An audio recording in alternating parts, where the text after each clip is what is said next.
Welcome to the Astro Psyche. In this talk, I want to share with you about the astrological signs of Virgo and Pisces and how this axis, this polarity, um, informs us as a symbol of healing. So today is Friday, August 25th, 2023. It's 2 p.m. Pacific time.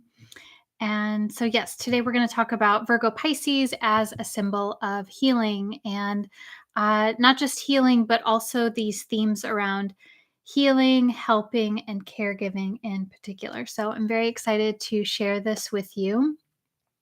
My name is Shauna McGrath. I'm a psychotherapist and astrologer.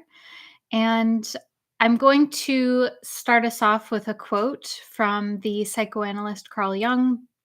He said, "One does not have to be neurotic to feel the need of healing.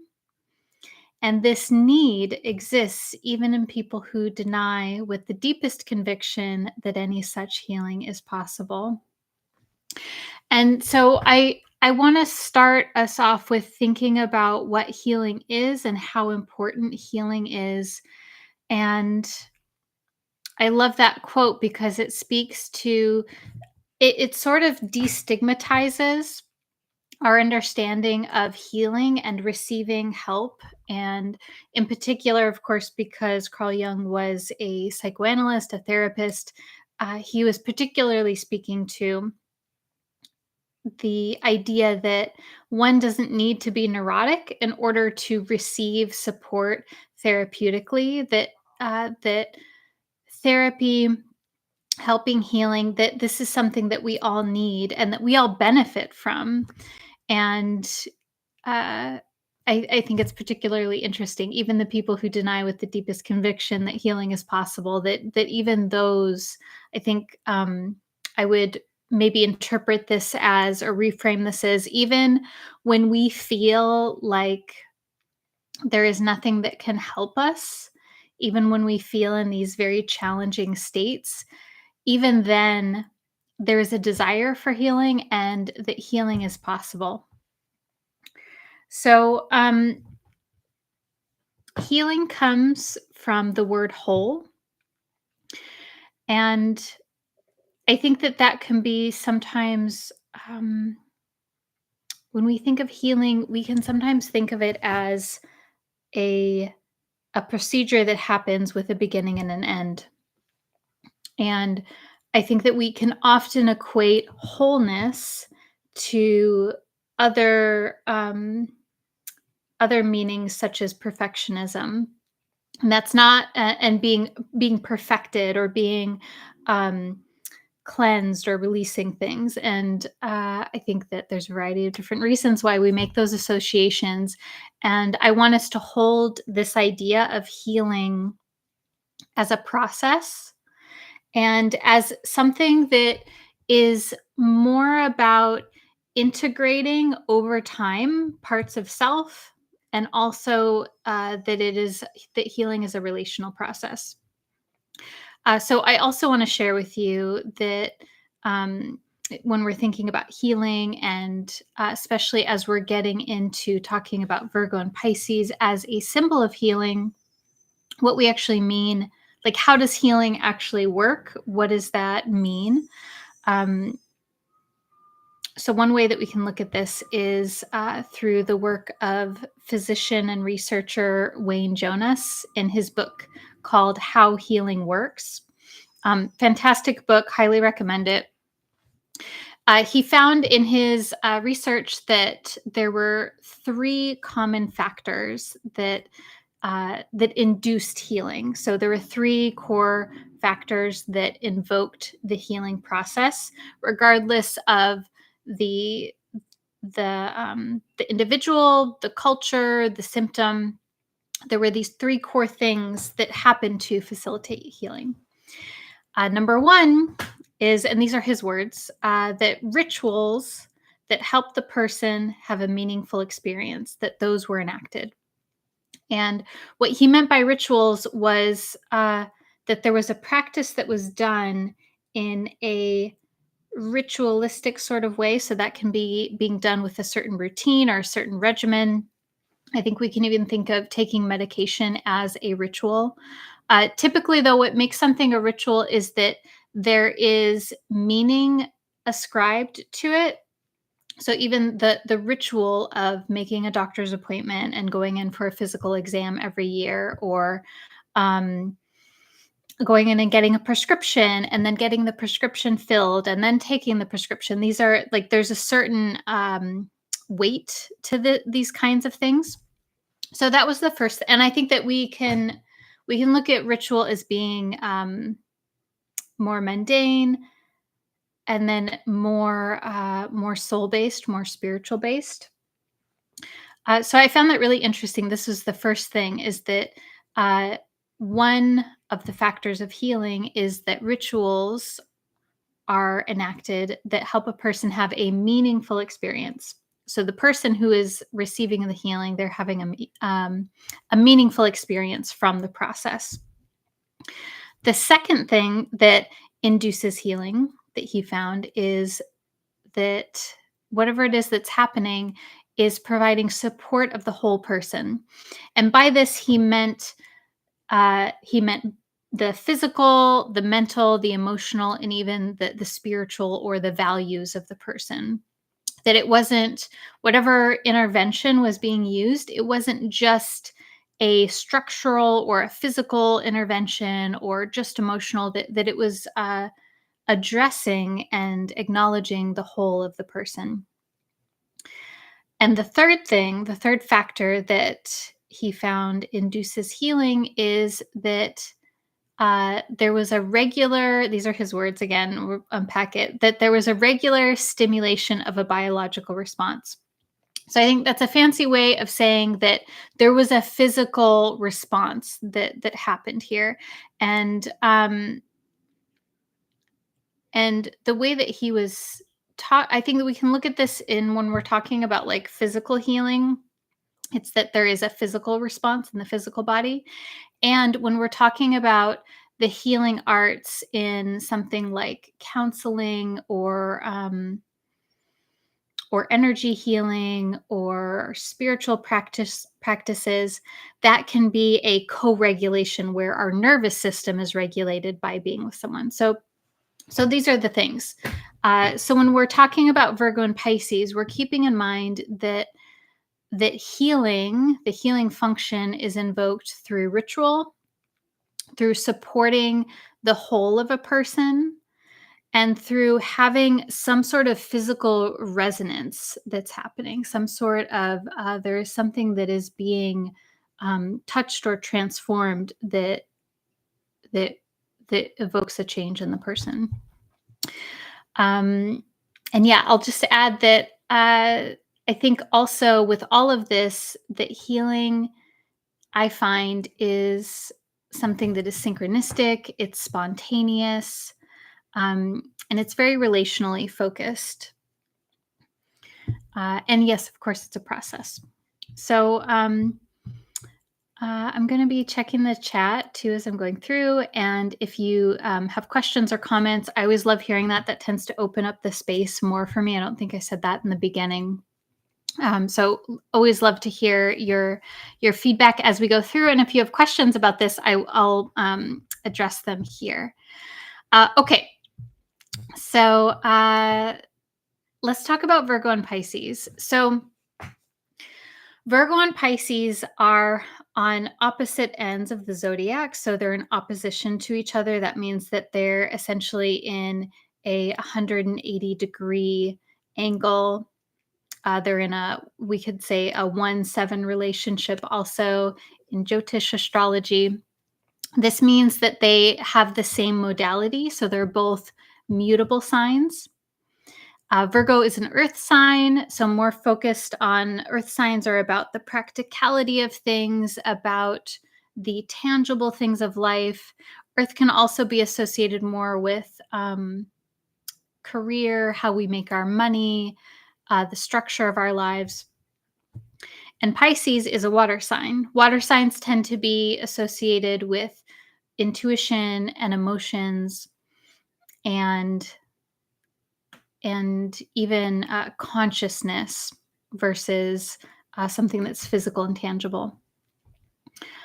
Virgo is ruled by Mercury, and Pisces is ruled by Jupiter, if we're using traditional rulerships.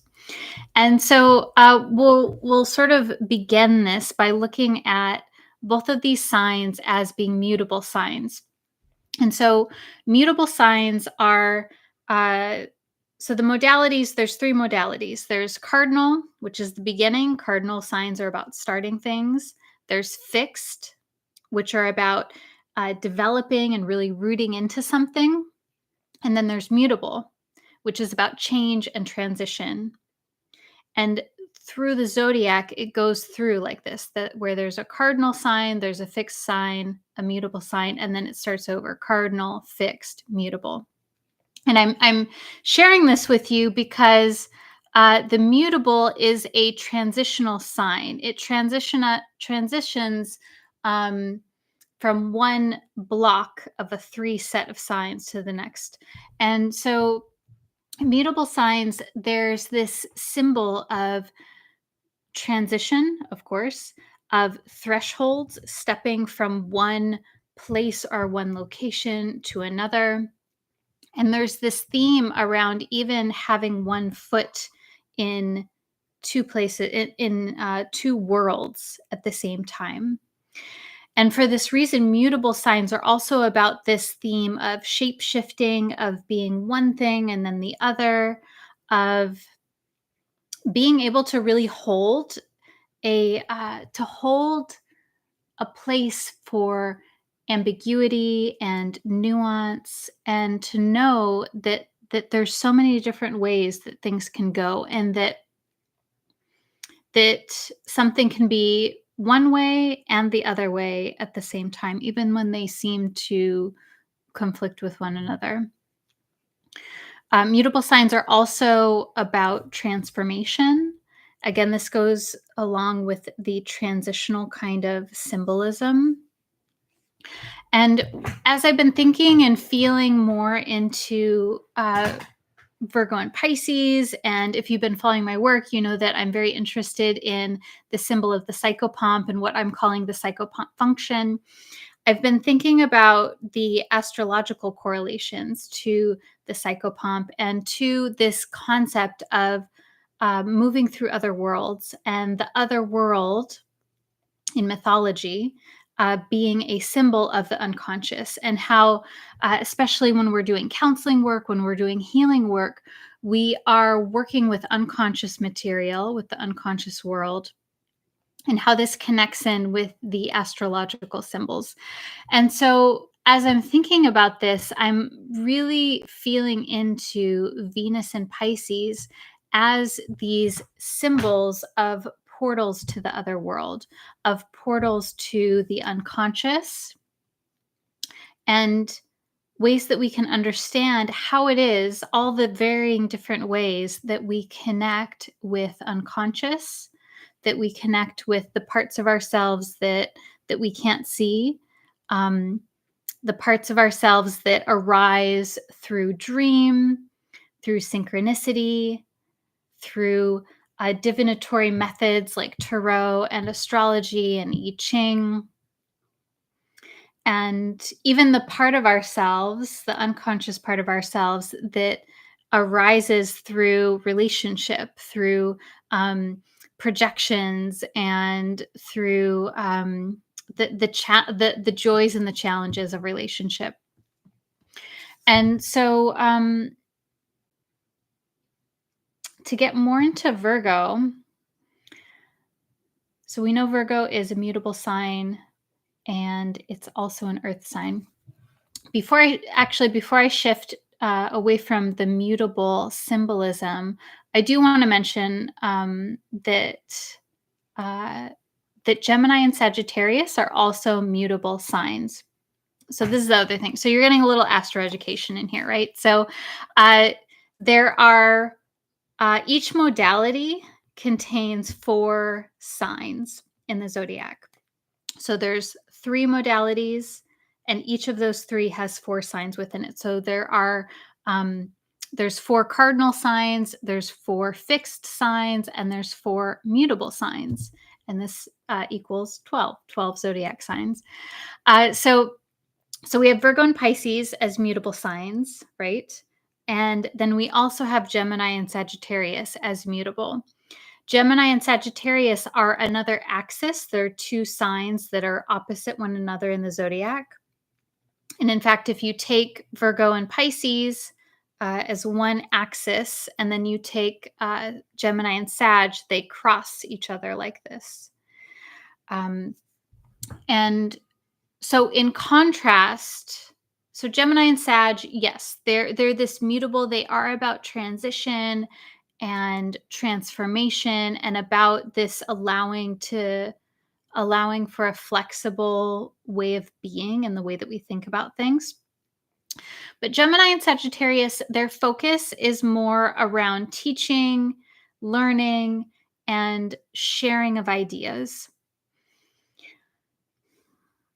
Gemini and Sagittarius is more about the transmission of knowledge, the transmission of a concept, where there is something that, whether it's an idea or an inspiration or a teaching, that is what is moving, that is what is being transformed and transitioned. Whereas Virgo and Pisces, the focus here is a little bit different. It's not so much um, on thinking and teaching and learning.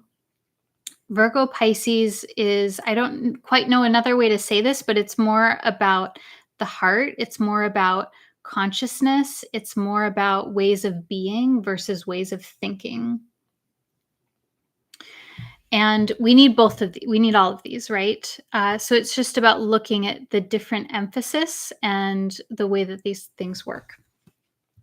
So, okay, yes. So to go more into Virgo, Virgo is ruled by the planet Mercury. So each sign has a planet that rules over it, that's associated with it. In this case, with Virgo, that is Mercury. And Mercury is also known as Hermes in mythology. And Hermes, Mercury, is one manifestation of a psychopomp symbol in mythology. And so, if we're looking at the astrology chart, the planet that is a symbol of the psychopomp, which the psychopomp is a figure, a mythical figure who guides souls through the other world after death. So Mercury and psychopomps in mythology, they're unique in that they are typically the only figures who can move through the other world unharmed. And they benevolently guide souls through the treacherous other world after death. And so Mercury, astrologically, as a planet, has this symbolism of moving through the other world, moving through the unconscious, which is a healing process. And that there's this symbol here of Virgo being connected into Mercury. And Virgo, when we think about Virgo, so I'm curious what you think about when you think of Virgo. I find that we think of Virgo as the accountant, as the analyst, as the thinker, as the even words like critical come to mind, or I hear that often when I hear people talk about Virgo. Um, People talk about Virgo being where they're very organized and have their ducks in a row. Um, Virgo being the caretaker, even. Uh, Virgo being about purity. And so I want to kind of like, I really want to do this is kind of maybe not a weird way of saying it, but I kind of want us to have a rebranding for Virgo, because I think that the beauty of Virgo sort of gets dismissed and moved to the side, because the way that we can fit Virgo into our modern world really emphasizes the part of Virgo that is about discernment and being very skilled at analyzing details and discernment. And I think those are very important pieces of Virgo, but I think that we miss a big part of Virgo that's where there's so much more. And so um, at the core, Virgo is about ritual, which is essentially a process that's carried out with devotion and with care. And I think this is one of the key things of Virgo being a sign that is a symbol of healing, is that Virgo is about very deep presence and attuned care. Virgo is about ritual. It's about routine. It's about systems. Um, Systems in that uh, folks with a strong Virgo emphasis in their birth chart, they're very skilled at knowing how to move through a process in order to accomplish something, to meet a goal, to meet a deadline. They know how to make something work through using a system. And this is very different from how Pisces goes about things. But there is something here where Virgo is very skilled about knowing the process and the order of things to make something better, to bring a sense of wholeness to things, which we know wholeness is the root word of healing. And so there's really this theme with Virgo of something being renewed through constant attention and care, which is what systems and processes do for us. And so Virgo is very much about healing through practices, um, healing through being present. And I find with folks who have a strong Virgo emphasis, there can be this pull to get into a fixing mode versus a healing mode. And I'm saying fixing because folks with strong Virgo emphasis, and this can even be, if you're having a transit that involves Virgo, where there can be this emphasis on, okay, I know what I need to do and I can fix this and I can do all of the things. And I think that we need to watch for the ways in which we're using that Virgo energy it where we're doing versus watching and seeing what needs to be done. I hope that makes sense. And so I think that one of the most benefic and useful and rejuvenating ways that Virgo can be thought about is it's really about being in the process versus doing the process. And so it's kind of like when I don't know if you've had this experience, but where you have a system and you have a process and it works very well for you and you enjoy it, and you sort of get into this flow state with it where um, maybe you have a route that you walk in your neighborhood, or you have a morning routine that you do. And once you get into it, it's kind of like there's just this flow and you're aware of what you're doing, but it sort of helps you to just like relax and to be into it instead of using so much mental energy to control things. And so I think that uh, Virgo can be so healing. Virgo can bring this healing presence through that attention and through that care. And that if we can feel more into the being energy versus the doing energy, that can sort of allow for natural ritual to open up and for us to feel into the rituals that we want to create.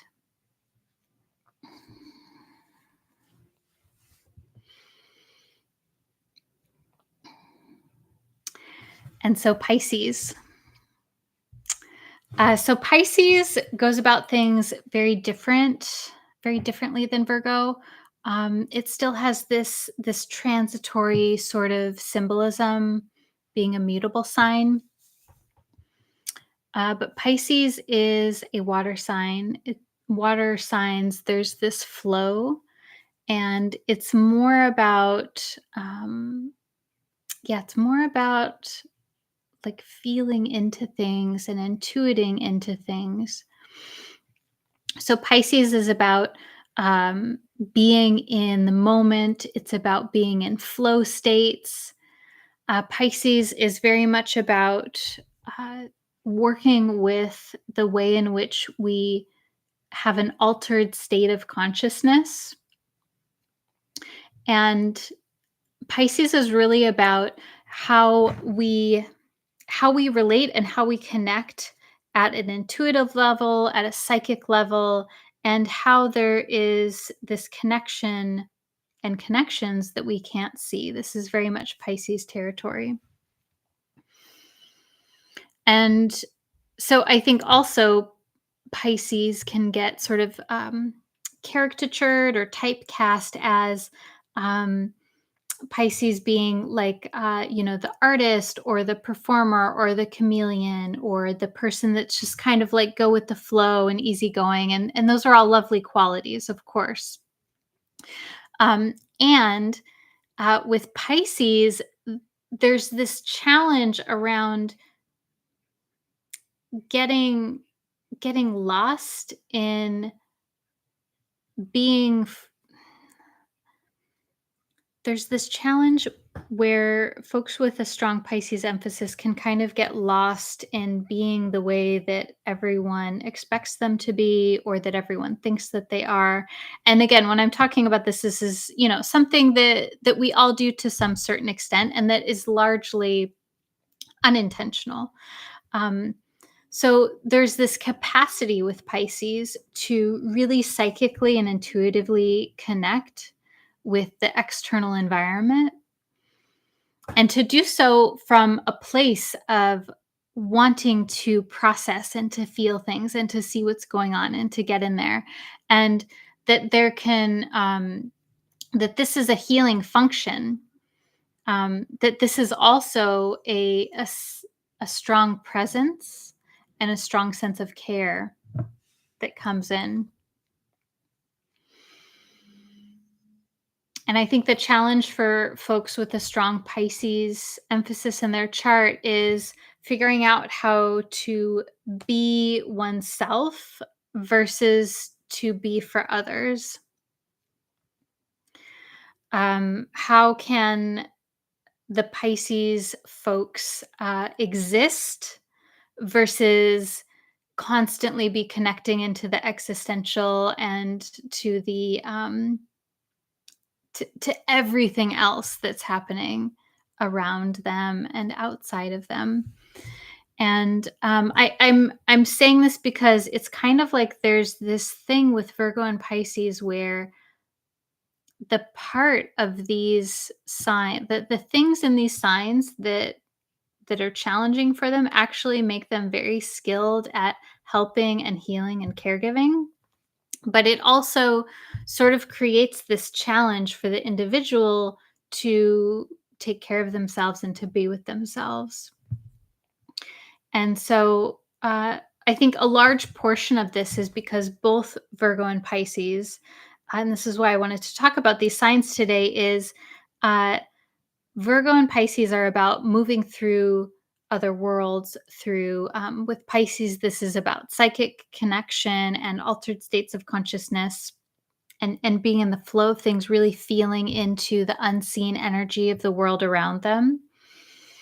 And Virgo is about tuning into how can we make this system even better and how can we um, I think Virgo has a capacity to deeply understand what is happening and what needs to happen, what can happen, what can be transmuted in order to bring more cohesiveness and wholeness, whether that is to a system, to a process, or to a person's life. That both of these signs can really attune to people and to situations. And when we do that, when we're attuning, we're essentially connecting into unconscious. We're connecting into um, the unconscious of the person that's in front of us or to the group that we're a part of. Um, there can be an unconscious of a group or of a company or of a culture. And so this attunement is attuning to the unconscious, and that can bring a great amount of healing if the person is in a role where they're able to do that, where they're able to bring something consciously. But often we're not in that position, and then we're sort of doing all of this psychic work. We're doing this unconscious processing without even realizing it, and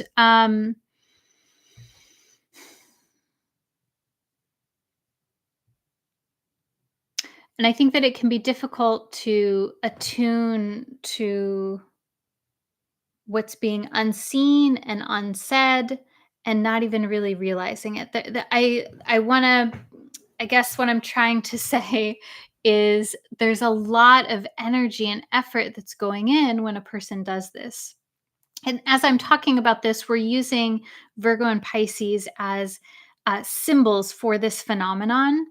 And that folks who have a strong Virgo Pisces emphasis in their birth chart, meaning that you have personal planets, maybe several in either Virgo or Pisces, Moon, Sun, Mercury, Venus, Mars, even Jupiter, or you're rising in one of these signs. But that you don't necessarily have to have planets in these signs to experience this kind of energy, because this is something that we're all connected into, that we have Virgo and Pisces somewhere in our chart, all of us. And as planets transit through the sky and make aspects to our natal planets, that it's connecting into this energy inside of us.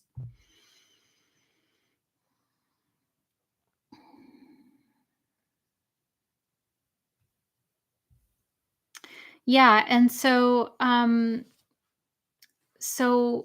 there's a lot of anxiety that can come up here with feeling like you need to be fixed for others, or maybe needing to fix others even. Um, and so I want to get into this a little bit more, because Virgo and Pisces, there's this with this axis being a symbol of healing, there is a call, a desire to heal. And that can manifest in a variety of different ways. And healing is such a broad term. And when I'm saying healing, I'm not saying necessarily doing healing work, though that may be something that you're called to. I'm saying healing in bringing a sense of feeling whole, feeling cohesive, feeling integrated, that there's a desire to do this. And if you are working in any kind of role, whether that is professional or personal, where you're doing helping, healing, or caregiving type of work, these kinds of topics are going to come up because, by the very essence of you doing helping, healing, caregiving work, you are attuning with people. And at some level, you're attuning with this, with what's being unsaid and unseen, and you're providing a healing function for folks, even if it is merely by your presence of your attention and your care, that even that is healing. And so what can happen with this is, if we have this strong desire, and if especially if we grew up in a family, or we had an early childhood environment where the folks who are our caregivers were not in a capacity to give us that attention and care that we needed, that we all need when we're young for whatever reason. We can sort of develop this skill set, this sensitivity to being able to help heal and caretake at a very young level. And this is the ability to attune. This is the ability to read other people and what they need and maybe what they're feeling, but not really saying. And this is a part of the healing function as well. Um, and it comes at a cost as well, because typically, um, when we've had that, that means that being a helper or a caregiver is sort of a part of our identity. It's a part of how we feel valuable. It's a part of how we feel seen. And so if we're like anytime there's any kind of anxiety or insecurity, that part of us that feels like we need to do more in order to help sort of gets pinged on. And at a practical level, this can look like having challenges with boundaries, having challenges with burnout, um, feeling like you're not able to set boundaries, especially um, when it comes to work or helping other people or being in some kind of caregiving role, even if that's just listening to a friend, listening to someone vent, where maybe it can feel like maybe you're always the person that listens to other people, but maybe you never really feel heard in your relationships.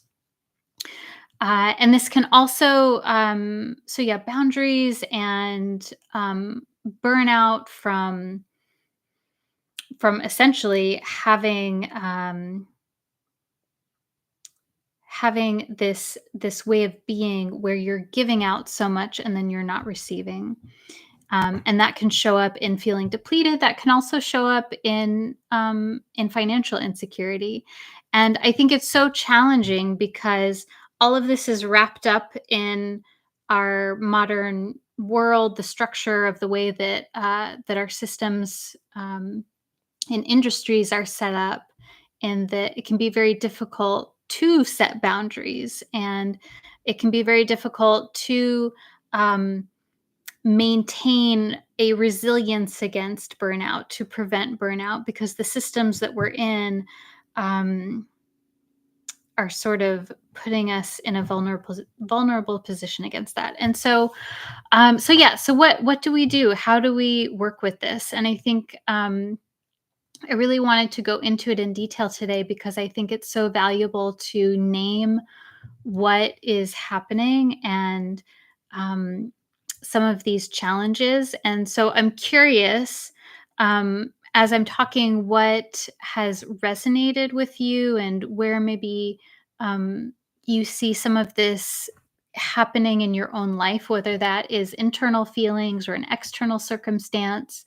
Um, the the shape that our life takes, the events that happen can be very informative too, especially when we look at them symbolically and we look at um, maybe something that's a challenge or even a physical symptom, what that is trying to communicate to us, what that is trying to either counterbalance or wake up inside of us to bring our attention to.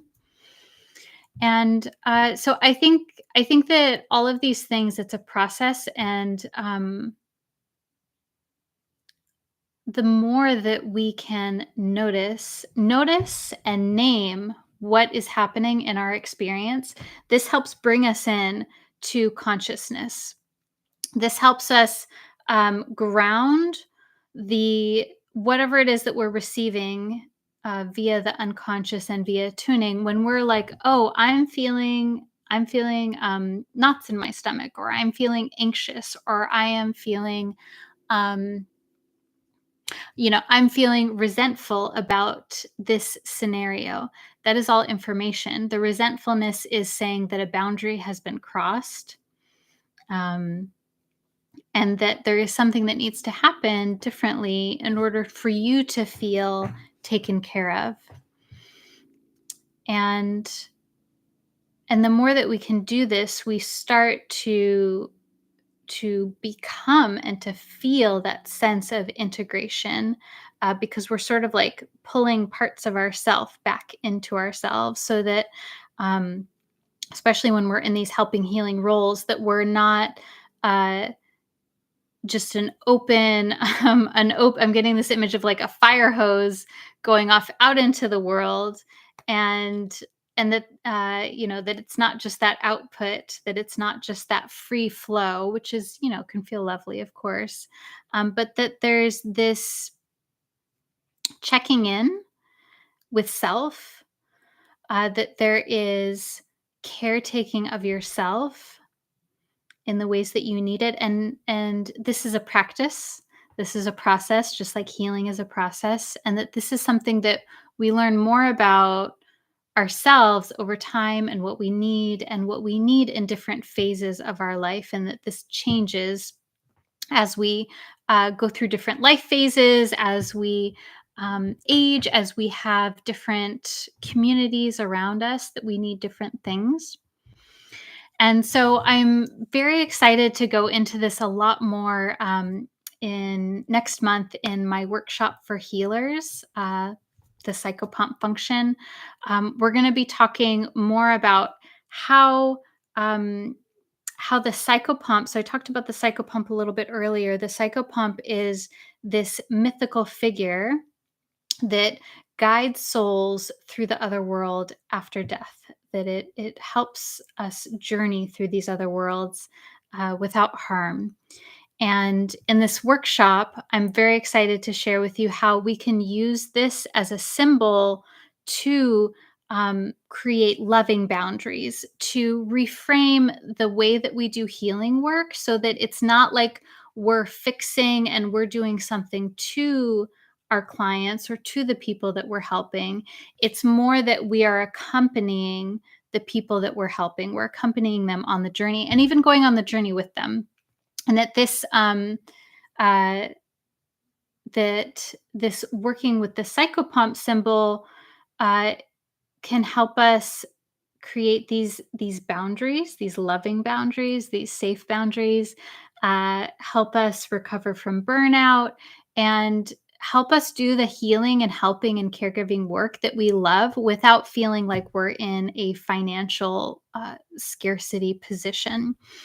So, if you are at all interested in this topic, especially if you are resonating with this being in the helping healing profession, I created this workshop especially for folks who are counselors or therapists, caregivers, spiritual practitioners, astrologers, teachers, anyone that's really doing this healing work. Which even if um, you're caregiving for a parent, this is healing work that you're doing, and you deserve to do this in a way that fosters your life force, that is sustainable and regenerative for you. So if you're interested in this, if you resonate with this, I would absolutely love to have you join me. This is on Thursday, September 21st at 6 p.m. Pacific Times, 2-hour workshop. And we'll be doing it on the equinox, which is really lovely. The equinox is in itself a portal symbol. And you can find out more about the workshop on my website, theastropsyche.com. And yeah, I hope this was helpful for you and interesting. If so, I would love to hear from you. I always love hearing your feedback and what comes up for you in these talks. So again, my name is Shauna McGrath, and I am thanking you so much for being here with me on this live and on the recording if you're listening to the recording. And I'm wishing you a lovely time. I hope to see you in September. And yeah, sending lots of love. Bye.